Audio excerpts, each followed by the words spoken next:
আমার হোক আমার আছে মান্দার পোলা, তুই কি আমারে ফুটপাতের মাস্তান ভাবছ? কি বললি? এই এই কুত্তার বাচ্চা মার ভসড়ি বাজে।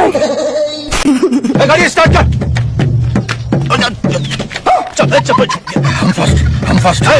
মান্দার পোলা, তুই কি আমারে ফুটপাতের মাস্তান ভাবছ? পুলিশটাকে উল্টাপাল্টা বোঝাতে শুরু করে দেয়। খরগোশটা বলতে শুরু করে, তুমি যেখানে দাঁড়িয়ে আছো ওইটা জেলখানা, আর আমি যেখানটায় দাঁড়িয়ে আছি এটা জেলখানার বাইরের জায়গা। আর এইভাবে খরগোশটা বলার কারণে বোকা পুলিশও সেটা বিশ্বাস করে নেয়, যার জন্য পুলিশটা খরগোশটাকে বলে তাড়াতাড়ি তুই জেলখানায় আয়। তো এবার পুলিশটা খরগোশের ফাঁদে পা দিয়ে ফেলে। যখনই পুলিশটা জেলের ভিতরে চলে যায় তখনই খরগোশটা তালা মেরে চলে যায়। আসলে পুলিশটা যেখানে ঢুকেছে এটাই আসল জেলখানা ছিল।